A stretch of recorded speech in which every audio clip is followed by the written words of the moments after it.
வணக்கம். விரிந்த பார்வையின் இன்றைய காலை நேர செய்திச் சுருக்கம். வாசிப்பவர் சூர்யா தேவி. நடிகர் விஜய் தமிழக வெற்றி கழகம் என்ற பெயரில் அரசியல் கட்சியை துவங்கி வருகின்ற 2026 சட்டப்பேரவை தேர்தலில் போட்டியிட பணிகளை மேற்கொண்டு வருகிறார். மேலும் சைக்கிளில் சென்று போஸ்டர் ஒட்டி கொடி பிடிப்பவர்கள் ஒரு நாளும் கைவிடப்பட மாட்டார்கள் என்று தமிழக வெற்றி கழக பொதுச் செயலாளர் புசி ஆனந்த் தெரிவித்துள்ளார். மைக் சின்னத்தில்தான் விக்கிரவாண்டி இடைத்தேர்தலில் போட்டியிட இருப்பதாக தெரிவித்த சீமான், இனிமேல் கரும்பு விவசாய சின்னத்தில் நாங்கள் போட்டியிட மாட்டோம் என்று கூறியுள்ளார்.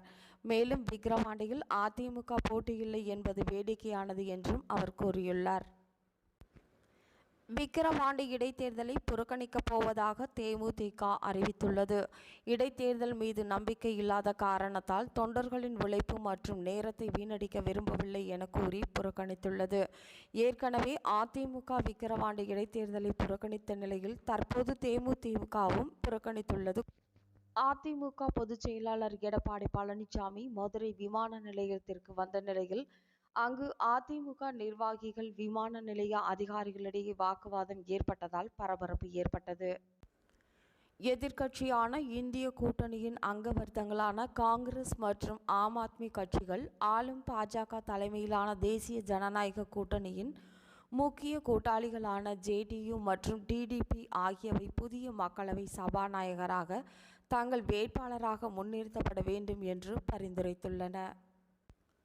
நடந்து முடிந்த நாடாளுமன்ற தேர்தலில் அதிமுக பல்வேறு இடங்களில் டெபாசிட் இழந்ததோடு சில இடங்களில் 4ஆம் இடத்தை பெற்ற நிலையில் அதிமுக மீண்டும் ஒன்றுபட வேண்டும் என்ற கோரிக்கை எழுந்து வருகிறது. இந்நிலையில் பங்காளி சண்டை போதும் என சசிகலாவுக்கு ஆதரவாக மதுரையில் போஸ்டர்கள் ஒட்டப்பட்டுள்ளது அதிமுகவுக்குள் சலசலப்பை ஏற்படுத்தியுள்ளது. சங்கரன் கோவிலில் மனு கொடுக்க வந்த முதியவரிடம் ஏளனமாக பேசும் திமுக எம்எல்ஏவின் செயல் பரபரப்பை ஏற்படுத்தியுள்ளது. இத்துடன் இன்றைய செய்திச் சுருக்கம் நிறைவு